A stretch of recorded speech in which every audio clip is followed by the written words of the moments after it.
자, 수고하셨습니다. 교수께서 보시죠. 다음에 이제 687쪽입니다. 그러니까 2장 주택건설, 그러니까 3절 절차, 그 중에 이제 사업을 진행하는 중이죠. 양과 4번, 그러니까 공적 주체가 구주택 건설할 때 수용, 사용할 수 있다. 그러니까 주택법 시작 때 잠깐 말씀드린 적이 있었습니다. 그러니까 주택법은 사익사업이죠. 그래서 수용이 안 돼요. 그런데 그러니까 공적 주체가 그것도 구주택 건설할 때만 수용, 사용할 수 있다라고 하는 게 있고, 먼저 아래 표를 보시면, 먼저 목차 보시면 687 양과로 4번 공적 주택 구주택 건설. 그러니까 다음 쪽 와서요. 688 양과로 5번 구주택과 주택조합 건설 지원이 있습니다. 그러니까 양과로 5번에 동그라미 1, 2, 3이 있는데 다시 앞쪽 가시죠. 앞쪽 가세요. 687. 687에 양과로 4번에다가 그 표에다가 같이 양과로 4와 5를 합쳐놨습니다. 먼저 첫째 줄이요. 조언이라는 쪽 도와주자라고 하는 거죠. 첫째 줄에 국민주택을 공적주택 건설할 때 수용할 수 있다. 사익사업이지만 공적주체니까. 근데 이건 두 가지가 동시 만족해야죠. 플러스라니까요. 그러니까 국민주택 건설할 때는 누구라도 수용할 수 있다. X 안 되는 거고요. 공적주택은 주택 건설할 때 어느 주택 건설하더라도 다 수용할 수 있다. X 틀린 거고요. 공적주체도 뭐 지을 때만, 국민주택 지을 때만, 국민주택 짓는 것도 누가 할 때만, 공적주택 할 때만 수용할 수 있다라고 하는 거고요. 그러니까 둘째 줄, 국민주택 짓겠다. 좋은 일이죠. 집 없는 서민 작은 집 싸게 살 수 있게 도와주겠다. 그래서 그때는 채비지, 개발법 환지 방식의 채비지가 있죠. 신도시 노른자 땅입니다. 그걸 반까지 우선 사갈 수 있어요. 뭐 공법 가격이니까 당연히 감정가격 기준으로 사고 팔고 해야죠. 셋째 줄, 국민주택 짓겠다. 좋은 일이죠. 그러면은 그러니까 관청에 가서 공짜 복사, 공짜 열납 할 수 있습니다. 넷째 줄은 국민주택보다 범위가 더 넓어요. 국민주택은 다 85 이하가 기본이죠.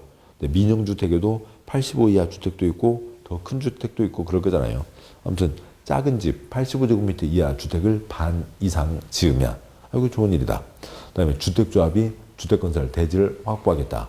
뭐 어려운 사람들 도와주자는 거죠. 그 경우에는 국가 지방자치단체 땅을 다른 사람보다 먼저 사거나 빌려 쓸 수 있다. 즉 국가 지방으로 보면 다른 사람보다 먼저 이 찌그만 집 반 이상 짓겠다. 주택조합에게 매각하거나 임대할 수 있다라고 하는 거죠. 일반 시세보다 싸게 나오는 거니까 큰 혜택입니다. 그러니까 동그라미 2번. 그러니까 공적 주체는 둘째 줄 타인 토지 출입 등 할 수 있다. 공적 주체니까 공적활동하기 위해서 왔다 갔다 할 수 있겠죠. 국토계획법 타인 토지 출입 등 보셨고, 동그라미 3번. 공적 주체가 국민주택 건설하거나 국민주택 건설하기 위한 대지 조성할 때 토지 등을 수용 또는 사용할 수 있다. 동그라미 3번. 동시만족이요. 공적 주체가 국민주택 건설할 때. 동그라미 4번 생략하고요.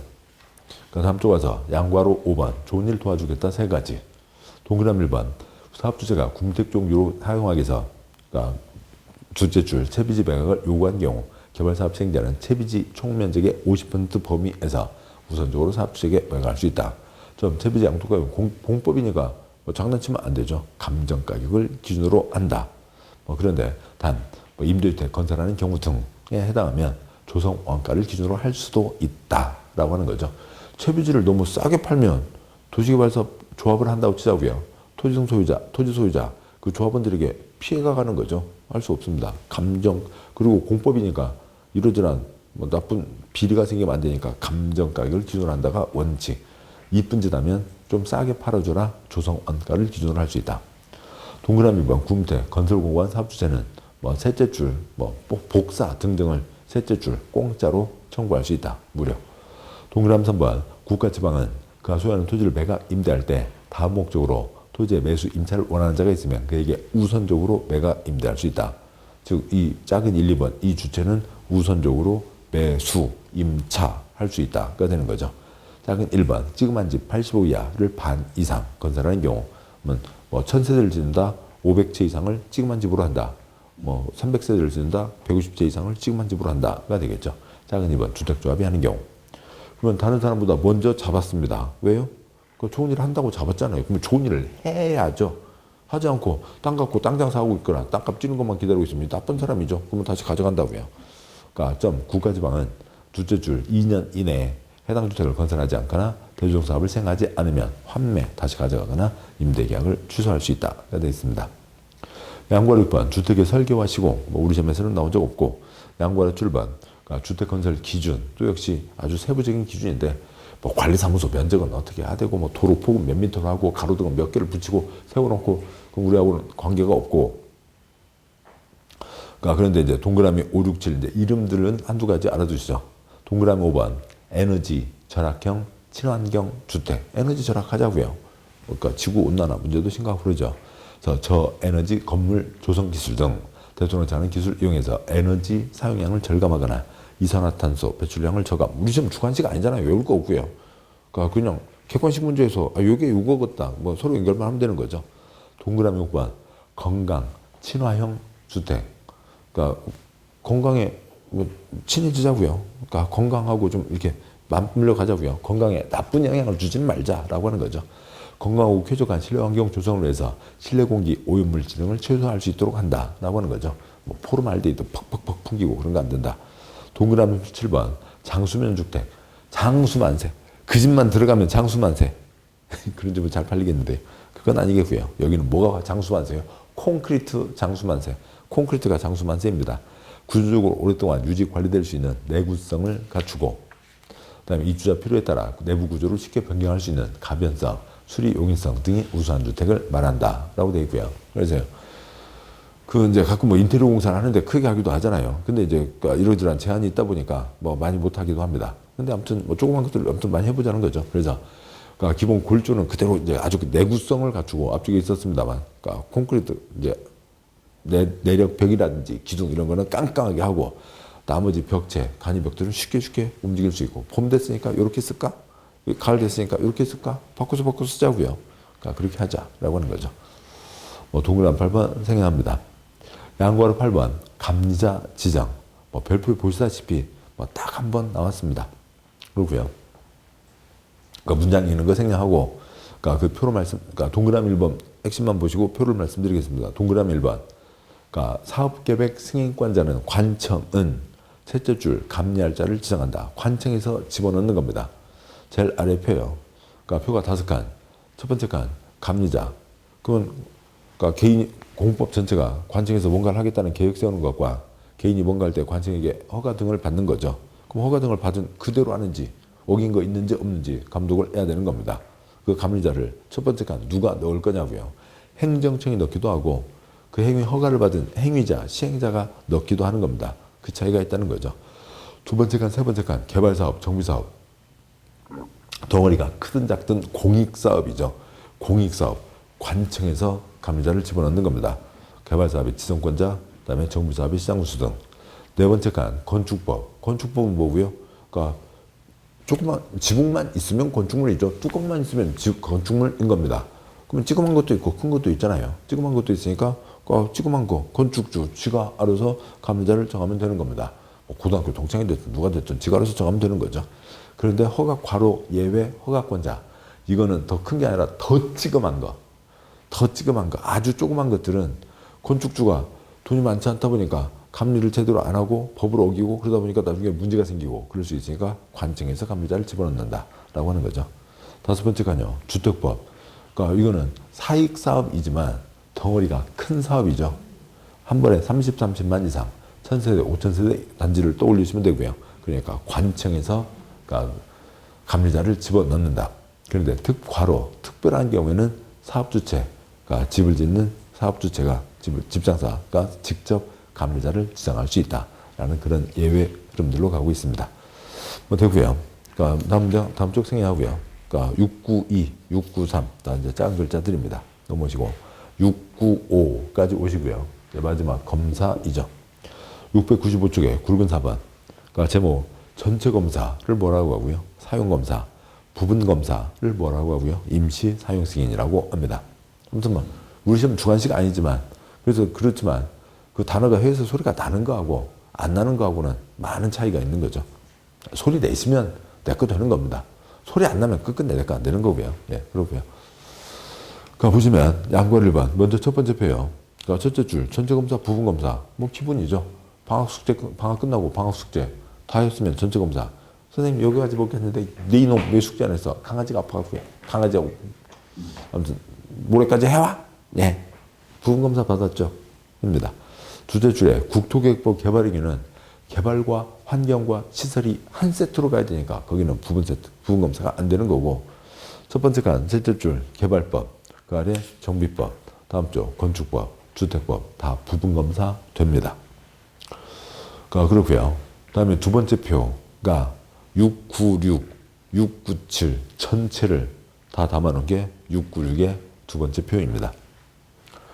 그러니까 696, 697, 그러니까 뭐 별표 띄엄띄엄 여러 군데 있죠. 그러니까 전체를 다 써놓고 696과 697 양쪽 두 쪽을 칠판에 전부 다 쓰고 설명을 드리겠다고요. 전부 다 쓰는 게 뭐예요? 두 번째 표죠. 696의 두 번째 표입니다. 신청해서 승인받아서 승인을 받아서 사업을 하고 검사를 받아야 되는 게 누구예요? 집장사죠. 사업주체입니다. 그러니까 사업주체는 그러니까 공사 끝났을 때 전체 검사가 사용검사이죠. 공사를 완료했으면 여기는 중요한 정책결정, 사업계획 승인은 시댁 원칙, 이거는 도면대로 지었는지 가장 말단, 시공구가 원칙, 그러니까 시장군 수구청장에게 뭘 받아야 된다고요? 사용검사를 받아야 된다라고 하는 거죠. 이게 기본입니다. 자, 그런데 그러니까 세 번째 칸, 이 간단한 거니까 보시죠. 아까도 말씀드렸듯이 국토부 장관이 승인한 경우에는 국토부 장관이 직접 검사를 합니다. 그때는 국토부 장관에게 검사를 받는다. 첫 번째 칸요. 사업주체가 이 절차를 진행하는 게 원칙. 그런데 민간 건설회사 부도 파산 자빠지는 거 한두 곳이 아니잖아요. 많습니다. 그래서 민간 건설회사가 자빠지면 또 아니면 도망 다니면 어떻게 할 거냐라고 하는 거죠. 자빠지거나 도망 다니면, 자빠지면 누구요? 이 공사가 일정 규모 이상이면 A가 건설회사 자빠지면 B가 책임지고 나머지를 한다라고 하는 시공보증사가 있습니다. 그 다음에요. 조그만 규모여서 시공보증사를 정하지 않았거나 아니면 또 연달아 파산, A도 자빠지고 B도 자빠지고 그런 경우에는 돈 내고 집 받으려고 기다리는 사람이요. 입주 예정자들이 나머지 공사를 다른 건설회사 정해서 공사 끝내고 검사 받아서 쓰고 자기 걸로 만들고 보존득이 하고 그다음에 이제 사용하면 되겠죠. 다음 세 번째요. 집장사가 부도파산 자빠진 게 아니라 도망 다닙니다. 왜요?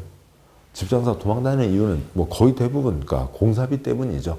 그러면 공사해준 사람은 그 유치원 권리 써놓잖아요. 스프레이로 유치원 써놓는 게 있습니다. 시공자가 잡고 있다가 나머지 공사 끝내고 그다음에 이 집 받을 사람에게 넘기고 또 자기 돈 챙겨가야죠. 시공자. 시공자는 뭐 여기에만 도망 다닐 때만 걸려 있고 뭐 여기는 빠져 있는데 그것 갖고는 뭐 그런 건 초점이 아닌 거죠. 있습니다. 그다음에 완료했으면 사용검사. 그런데 요 완료에 대한 사용검사에 대한 예외로 완료 전부 다 끝나지 않았지만 아까 600세대, 300세대 뭐가 있었어요? 공구별 건설, 공구별 검사 받는 것을 분할 검사 받는다고 하는 거고, 또 5동 중에서 2동만 씁시다 라고 해서 동별로 사용검사를 받을 수도 있습니다. 전체 완료한 것에 대한 사용검사의 예외이죠. 그러고요. 부분검사를 이 법에서는 뭐라고 부른다고요? 건축법 용어 그대로 따서 임시 사용 승인이라고 합니다. 임시 사용 승인 자체가 그 부분검사니까 부분검사는 당연히 5동 중에서 2동만 씁시다. 뭐로요? 동별로. 그다음에 주택법 사업계획 승인 한 번에 30만 이상, 10,000제곱미터 이상 대지조성. 2만 제곱미터짜리 5개, 10만 제곱미터를 만든다고 치자고요. 땅을 만드는데 그 중에 새 토막만 먼저 씁시다. 그래서 토막별, 그러면은 뭐 무슨 어물전, 생선가게 왔어요. 고등어 뭐 드실지요? 어떻게 구워 드실지요? 아니면 졸여 드실지요? 몇 토막 쳐 드리실까? 토막별 검사. 그러면 다 고등어만 생각하게 되니까 토막별 검사라고 하지 않고 뭐라고 하고요? 구획별 검사. 부분 검사를 임시 사용 승인이라고 하는 거죠. 요것과 요거는 지금 이게 부분인 거죠. 이게 부분인 거고요. 그런데 요거에 대한 예외로 어느 101동 이러저런 공사 다 끝났습니다. 엘리베이터에만 문제가 있다고요. 엘리베이터 공사할 때까지. 엘리베이터 문제 있으니까 엘리베이터 공사할 때까지 우리 좀 씁시다. 어디까지? 19층이요. 나 19층 사는데 엘리베이터 공사할 때까지 나 걸어 다닐 테니까 19층까지 어떻게 다니려고요? 안전에 문제가 생기겠죠. 한 3층까지는 쓸 수 있게 해준다. 그래서 이제 층별이라고 표현하지 않고 세대별이라고 합니다. 로 알 수 있다는 거죠. 그러니까 전체를 뭐라고 하고요? 사용검사. 그거에 대한 예외로 공구별 사용검사, 동별 사용검사. 부분을 뭐라고 하고요? 임시사용승인. 임시가 부분이니까 동별, 구획별, 임시사용승인. 그거에 대한 예외로 세대별이 있죠. 그래서 위에서 아래로 내려가는 예외가 있고 또 전체 검사에 대한 예외로 부분 검사가 있고 예외가 지금 두 쌍이 맞물려 돌아가는 거죠. 그 다음에 이렇게 써놓고 보니까 그러니까 뭐 동별로 뭐 봐도 사용검사예요. 임시사용승인이요. 아무거나 다 봐도 뭐 그런 거죠. 그러니까 우리 시험 범위를 넘어서서 그러니까 더 이제 세부적으로 들어가 보면 여기는 이 노란색 동별 사용검사는 소유권 구분 등기가 됩니다. 그러니까 그러니까 집주인, 그러니까 집 사는 사람 이름으로 그러니까 구분 등기가 되는 거고요.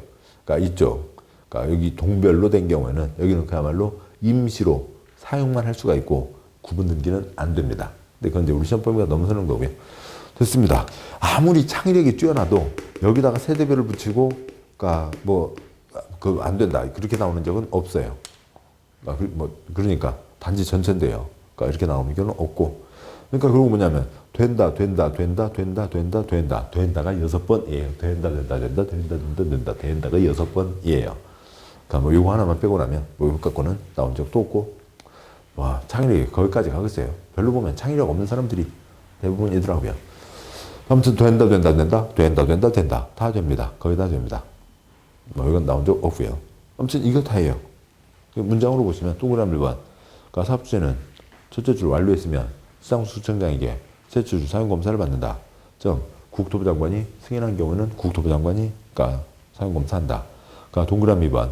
요거에 대한 예외로 전체 완료 사용검사에 대한 예외로 동그라미 2번 둘째 줄 공구별로 사용검사 분할 사용검사 받을 수도 있고 넷째 줄 동별로 사용검사 받을 수도 있다. 뭐 동그라미 3번 건축법은 7일 내 검사 여기는 15일 내 검사. 동그라미 4번 원스톱 서비스 1급 거고요. 양과로 2번 사업주체가 뭐 자빠지거나 도망다니는 경우. 그러니까 동그라미 1번 그러니까 첫째 줄 사업주체가 아니라 다음자가 사용검사를 받을 수 있다. 작은 1번 사업주체가 파산 등으로 자빠진 경우 시공을 보증한 자와 입주예정자. 작은 2번 정당한 이유 없이 사용검사를 위한 절차를 이행하지 않고 도망다니는 경우 시공보증자, 시공자, 그다음에 입주예정자. 동그라미 2번, 3번 생략하고요. 양보라 3번 그러니까 부분검사. 부분검사를 임시사용승인. 임시사용승인은 뭐요? 동별, 구획별. 요걸 이제 한 덩어리인 거죠. 예외가 아니라 그냥 요거 전체에 대한 예외지만 요거는 한 덩어리인 거죠. 그러니까 동그라미 1번. 그러니까 양보라 3번에 동그라미 2번. 그러니까 동별로, 구획별로 임시사용승인 받을 수 있다. 점 세대별로 임시사용승인 받을 수도 있다. 까지가 있습니다. 여기까지 보셨고 여기까지가 2장 주택의 건설 그 중에 3절 주택 건설 절차를 보셨습니다. 자 이제는 그러니까 3장 주택의 공급입니다. 공급하고 수요자에게 공급하고 즉 사고 팔고 하는 거죠. 사고 파는 곳에 투기가 끼어든다. 투기잡자가 이제 공급의 초점이고 두 번째로는 그러니까 세상 어디에도 없고 대한민국에만 있는 특별한 제도예요. 이제 선분양 때문에 얘기가 복잡해지는 거죠. 자, 보자고요. 그러니까 제1절, 그러니까 주택의 공급 기준이 있습니다. 그 중에 굵은 1번, 주택상환 사채라고 하는 게 있어요. 사채, 박신양, 쩐의 전쟁. 아무튼 언젠가 뭐 그런 드라마가 있었어요. 한두 번, 이렇게, 그때도 한두 개 보고 그냥 이름만 기억하는데, 아무튼 명동 고금리 사채, 아무튼 그 돈 많은 사람들이요. 이제 그 사채가 아니라 사사로울사 개인들이 하는 사채가 아니라 이건 사채, 회사채라고요. 회사채를 발행한다. 즉 회사에서 국민들에게 돈을 빌린다. 일반 사람에게 돈을 빌린다. 회사채를 발행한다는 거죠. 그러니까 돈을 빌리고 종이딱지를 주는 거죠. 그러면 이제 이 어느 사람은 돈 많은 사람이거나 아니면 뭐 돈에 약간 여유가 있지만 조금 여유가 있는데 그 이자나 이런 것들을 보고 괜찮다 싶은 사람은 내가 돈을 주는 거죠. 그러니까 돈을 빌려주는 거죠. 그리고 종이딱지를 받은 겁니다. 그 종이딱지에 뭐가 써져 있어요? 그러니까 5년 지나면 얼마 드릴게요. 5년 동안 매년 이자 얼마 드릴게요. 이게 써져 있죠. 예를 들면 뭐 1,000만 원이라고 치자고요. 1,000만 원이면은 그러니까 한 뭐 할인 발행이면 900만 원 아니면 할증 발행도 가끔 있는데요. 뭐 1,100만 원 그건 이제 특별한 경우고 아무튼 그래서 900만 원 주고 1,000만 원짜리 딱지를 받았습니다. 그리고 이제 이자 때때 받고 마지막에 딱지를 내면 돈으로 돌려받는 거죠. 그러니까 회사에서는 돈을 빌려 쓰고 종이 딱지를 내줬습니다. 회사채를 발행했습니다. 사채를 발행했다라고 하는 거죠. 죄송합니다. 개론에서 다 알고 계시는 건데 쓸데없는 얘기를 드렸군요. 다 알고 계시는 거고요. 아무튼 회사채입니다. 근데 여기는 이름 자체가 뭐예요? 나중에 일반적인 사채는 그런데 여기는 사채가 회사에서 돈을 빌렸는데 나중에 뭐로 갚는데요? 주택으로 상환한대요. 집으로 갚는 겁니다. 먼저 해설부터 보고 가시죠. 양과 1번, 동그라미 1번, 해설. 그러니까 주택상환사채는 1986년, 1988년 지금부터 35년 전이요. 젊으신 분들은 전설 따라 삼천리 전세로 고향 수준입니다. 아무튼 그러니까 주택 200만 원 건설 정책을 실현하는 과정에서 딱 한 번 발행했다. 86년에 아시안 게임, 88년에 올림픽 게임, 뭐 이제 뭐 8688 아시아 올림픽 아무튼 뭐 유명한 때였습니다. 그 행사를 앞두고 그러니까 막 돈이 풀리고 그러니까 이리저리 개발 공사를 한다고 그러니까 돈이 풀리고 그 돈이 뭐 어디로 돌아가요? 막 돌고 돌려서 이제 투자로 돌게 되고 부동산 투자로 가게 되고 부동산 값은 막 폭등을 하는데 어지간한 서민들은 그 아주 뭐 생활이 안 되는 거죠. 그러니까 아무튼 엄청 사회적으로 아주 심각했습니다. 거의 뭐 신문에 3일이면 2번 이상 사회면에 이 주택난 때문에 주택 가격 폭등, 전세값 폭등, 뭐 아주 사는 건 뭐 꿈도 못 꾸고요. 그것 때문에 그러니까 아무튼 어려움에 처하는 뭐 그러니까 그런 경우들에 대한 것들이 신문에 계속 나오고 그럴 정도였었습니다. 그래서 안 되겠다. 그래서 집을 그러면은 집값이 이렇게 오르니까 집을 많이 짓자라고 하는 거죠. 200만 채 건설했습니다. 그러니까 당시에는 선거선 후분양으로 주택을 공급했는데 건설회사가 200만 원을 건설할 자금이 모자랐다. 그래서 주택 구입을 임하는 국민에게 주택 건설 자금을 빌리고 이 돈으로 집을 짓고 나중에 주택으로 갚는 주택상환 제도를 도입, 운용했다. 결국 집값의 일부를 먼저 받는 것이다. 당시 주택가격 5천만 원인 경우 3,500만 원 정도를 내고 주택상환세제를 구입했다. 이에서 더 나아가 예외적 규정으로 선분양, 후건설 제도를 법으로 만들고 나서는 대부분 선분양, 후건설로 진행하고 있으므로 그 이후 주택상환세를 발행한 사례가 없다라고 하는 거죠. 보자고요. 그러니까 뭐 당연히 그러니까 물건을 만들어서 파는 거죠. 이 분필꽂이를 만들어서 파는 거고, 그러니까 책을 만들어서 파는 거고, 자동차를 만들어서 파는 거고, 똑 사세요, 똑 사세요, 똑을 만들어서 파는 거고, 집을 만들어서 파는 겁니다. 당연히 물건을 만들어서 파는 거죠. 그래서 집도 당연히 선건설하고 그걸 후분양하는 겁니다. 뭐 당연하죠. 이거밖에 없는 거고요. 뭐 지금도 연립이나 다세대가 어디래요? 집장사 그러니까 돈부터 받아놓고 나중에 지어서 넘겨줘요. 만들어 놓고 파는 거죠. 그런 겁니다.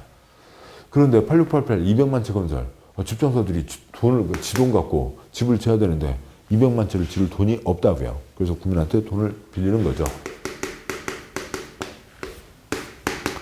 돈을 빌립니다. 근데 사업주체 7가지가 있는데, 그러니까 1번, 그러니까 국가지방자치단체는 이게 지금 집 짓는 회사라고요. 회사가 돈을 빌리고 이 사람에게 종이딱지를 준 거죠. 그런 겁니다. 근데 일본 국가지방은 회사 아니죠. 그러니까 2번, 국세 만들어 들어간 공기업, 토주택공사 회사입니다. 그러니까 3번, 지방공사. 그러니까 이 당시에는 지방공사 거의 없었어요. 뭐 집과 관계된 지방공사는 아예 있지도 않았습니다. 뭐 서울 SH, 서울 도시개발공사 SH로 이름 발렸죠. 그것도 없었고요. 경기도시공사 그것도 없었고요. 인천도시개발공사 그런 거 없었습니다.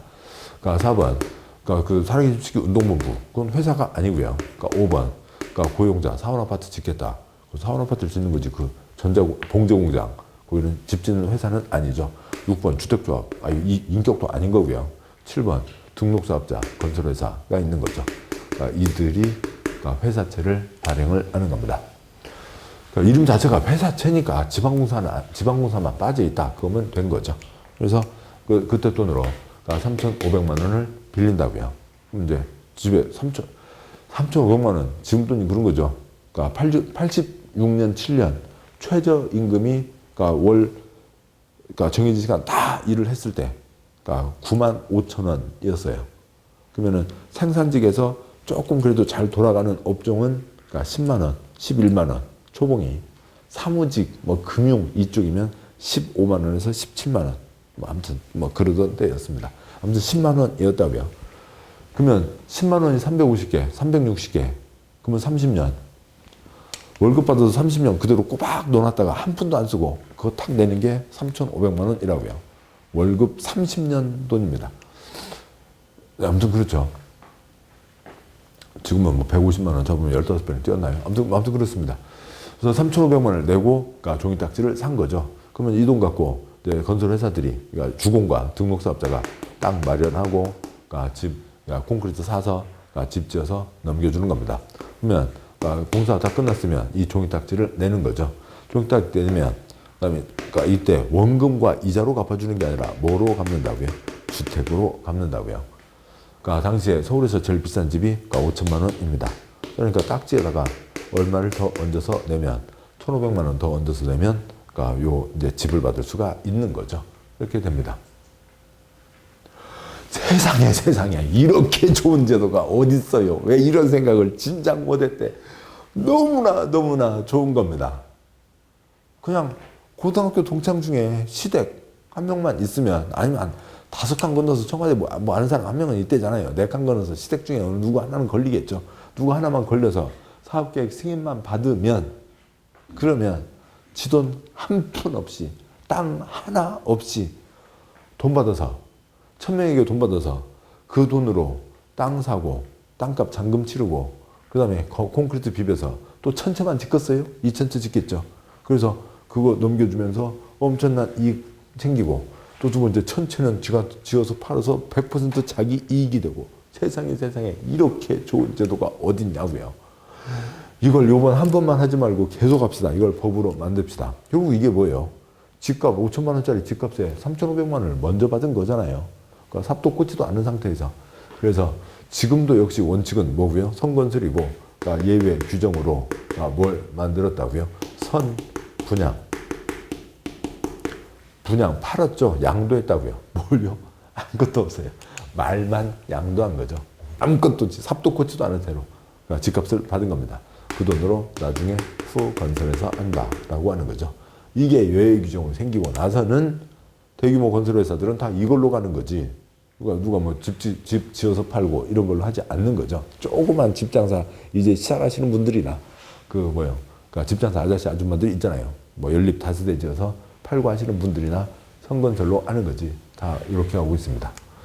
그러니까 8688 뒤로는 다 그 뒤로 이제 법이 만들어서 이 법에 의해서 그러니까 이렇게 가고 있으니까 그 뒤로는 주택상환사채 발행한 적이 한 번도 없어요. 건설회사 직원도 모르고, 그러니까 그 다음에요. 그러니까 국토부에 어지간한 사람들도 모르는 겁니다. 아무튼 그런 거죠. 대한민국 누구만 알고 있어요?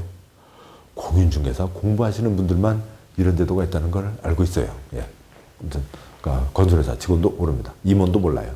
아무튼 건설회사 다니는 친구하고 다른 친구 놈들하고 해서 아무튼 뭐 이런 얘기 했다가 아무튼 예. 그러니까 건설회사 임원도 몰라요. 그렇게 기니까 빼죠. 아무튼 이겁니다. 그림 한두 가지, 그 그림이 있는 거 698쪽에 있는 그림 좀만 더 가죠. 이렇게 됩니다. 자 그러면은 그러니까 A가 돈 주고 샀습니다. B가 돈 주고 샀다고요. 자 그러면 그냥 A1, A2 등이라고 치죠. A1 이 딱지를 갖고 있습니다. 그러니까 이 딱지를 갖고 있는데 이 딱지 시장에서 돌리면 100% 투기 딱지죠. 종이딱지 한 장만 있으면 그 종이딱지가 그냥 그대로 집이라고요. 돌리면 그러니까 또 그때 집값이 엄청 뛰던 때 문제니까 그러니까 이것을 그러니까 C에게 거기를 B라고 했죠. B, C. 네, 여기는 PQ라고 하죠. 그러니까 이것을 B에게 양도할 수 없습니다. 투기 딱지다. 100% 그러니까 시장에서 돌리면 투기 목적으로 그러니까 쓰이게 된다. 양도할 수 없다. 그런데 A2가 이민을 가게 됐습니다. 모잠비크, 세네갈, 콩고로 이민을 가게 됐다고요. 그 사바나 초원에 하이에나 뛰는 걸 보고 싶어서 아무튼 그쪽으로 이민 가게 됐습니다. 근데 A2가 콩고 쪽이 사바나 초원이 유명하죠. 아무튼 세렝게티 평원. 그러니까 그쪽으로 이민 가게 됐는데 이 딱지 갖고 오면 그러니까 뭐 세렝게티 주에서 국립공원에서 집 줘요? 모잠비크 정부에서 집 줘요? 아니죠. 그러니까 그럴 때는 그런 특별한 경우에는 C에게 양도할 수 있다. 라고 하는 예외가 있습니다. 즉 A2 투기꾼 아닌 착한 A2 현금화 시켜서 떠날 수 있게 도와주겠다. 그건 허용해 준다 라고 하는 거죠. 그러면 이런 예외 경우에 A2하고 C하고 둘이 다방에서 만나서 뭐 당연히 종이딱지니까 이름 써져 있겠죠. 김영증권인데 다방에서 만나서 화이트 있어? 찌직 뭐 여기 A2 자리에 이름 쓰고 그러는 건 안 되죠. 지금 누구와 누구의 계약이었어요? 이쪽 Q로 보면 A2와 그러니까 Q의 계약이죠. 그러니까 Q 장부에 A1, A2, A3 등등등 다 장부에 써져 있잖아요. 근데 A2가 나 이러이러한 상황이 있어서 모잠비크로 이민 가게 됐다. 그래서 법무부, 외무부 서류도 확인해서 나 이걸 C에게 팔려고 한다. 라고 하는 걸 첨부해서 내면 그러니까 먼저 그러면 지금까지 누구와 누구의 계약이었어요? A2와 Q의 계약이었죠. 그럼 이제 법무부, 외무부 서류를 다 확인한 다음에 누구의 계약으로 바꾸는 거고요. 그러니까 C와 Q의 계약으로 바꾸는 거죠. 그래서 이 자리에 C가 들어가게 되는 겁니다. 이걸 먼저 해야 계약 변경이 이루어지는 거죠. 계약 변경이 이루어지는 거고, 그 다음에 이 종이딱지에 이름 써져 있다고 했으니까, Q 발행사, Q와 A2의 계약이다. 그런데 여기를 C로 이렇게 바꾼다라고 하는 것, 증권에다가 이 주택산 사채에다가 이름을 C2 이름을 C의 이름을 써야 되는 거죠. 이건 두 번째입니다. 우선 해야 될 건 뭐고요? C 이름을 이 장부에다 써야죠. 장부에 쓰는 게 장부 원부 똑같은 말입니다. 원부에 쓴다. 계약 변경이 이래야 이루어지는 거죠.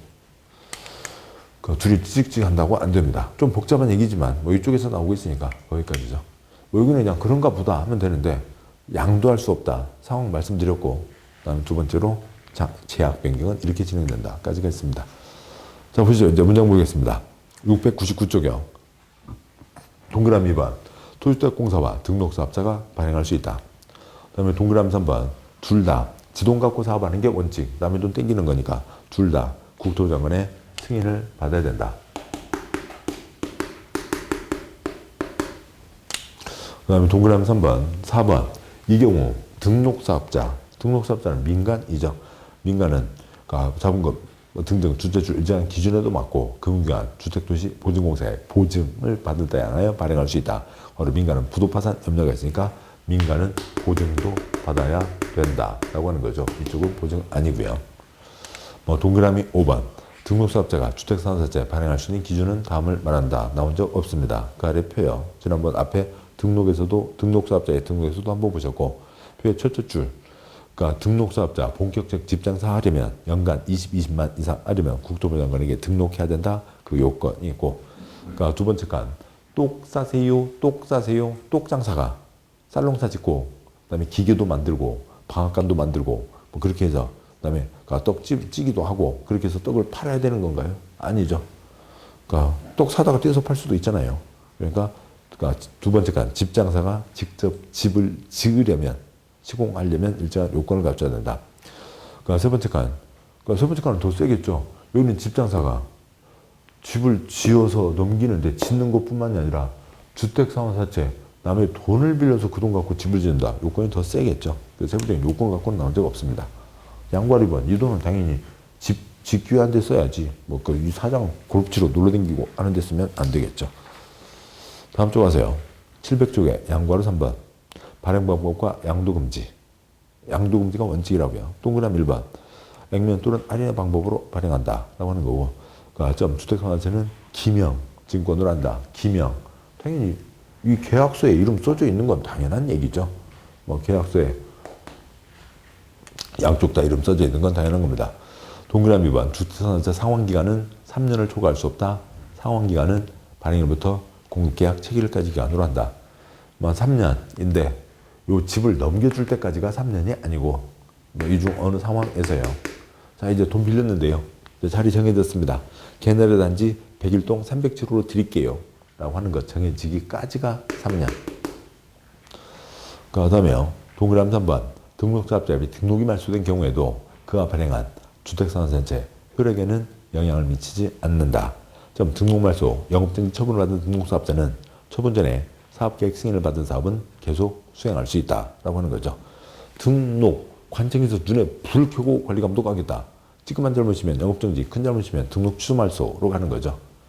근데 등록 취소, 등록 말소가 되면 이 등록 취소 말소가 되면 딱지는 효력이 없어진다라고 하면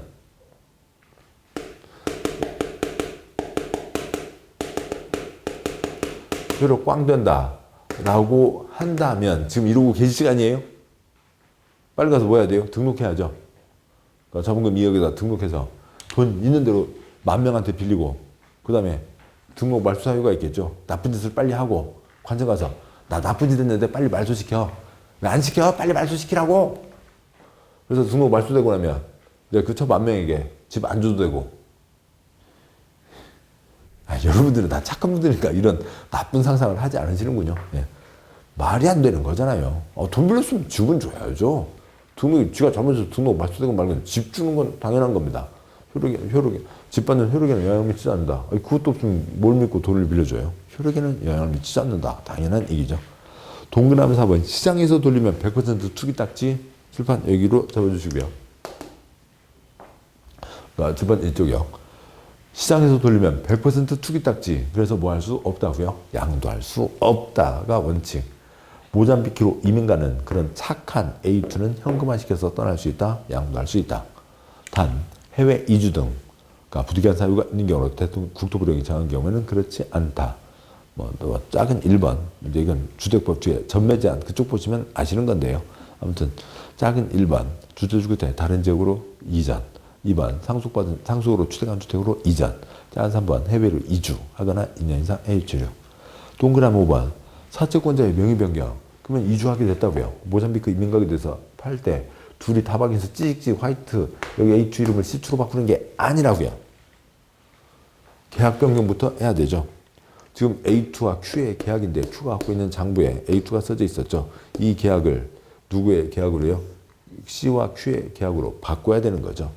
사채권자 명의 변경은 주택자 성명과 주소를 사채 원부 Q가 갖고 있는 장부 원부에 기재하는 방법으로 명의 변경이 되는 거고 이걸 해야 명의 변경이 되는 거고 그다음에 종이딱지에 이름 써져 있다 그러니까 종이딱지에 C 이름도 써져 있어야 되죠. 주택자 성명을 채권에 기재해야 사채 발행자 제3자에게 대응할 수 있다가 되는 거죠. 돈 빌렸으면 안정적으로 쓸 수 있어야 되죠. 동그라미 6번 중도에 해나갈 수 없다가 돼 있고 동그라미 7번 회사채입니다. 회사채니까 상법 회사에 대한 법, 그러니까 상법에 사채 발행 규정을 적용한다가 있습니다. 그 아래표에 공법에 채권 4가지가 있는데 성격 다 달라요. 그래서 뭐 비교해서 할 필요 없고요. 아무튼 4가지가 있었다. 그리고 세 번째, 5번째 보실 때 두째 줄 보시면서 국토계획법, 도시군계획설, 채권, 10년 미집행 지무기 대, 그거 떠올리시면 다 좋고, 이 표로 안 떠올라도 그 자리에서 다 하시는 거니까. 그러니까 두째 줄에 세 번째 칸, 오잉 개발채권, 도시개발채권이 있죠. 개발법에 토지상환 채권, 원하면 일부 토지건축물, 판교 상가딱지, 원하면 일부 토지건축물이 있는 거였고요. 그 다음에 주택법에 주택상환 사채가 있습니다. 근데 그 각각 자리에서 보셔야 되지. 다 외워졌을 때, 그때 보면서 후루룩 그런 거구나. 라고, 이건 뭐였지? 왜 이런 거, 뭐가 비슷한 게 뭐가 있었는데, 그것 때문에 지금 해놓은 거지. 이런 걸 외울 수 없습니다. 외워지지도 않는 거고요. 그냥 해당하는 자리에서 보시면 됩니다. 그러니까 이것을 바탕으로 해서 이제 선분양이 만들어지게 됐다고요. 그래서 이제 굵은 2번 선분양으로 이어지게 됩니다. 자, 고생 많으셨고, 잠깐 쉬겠습니다.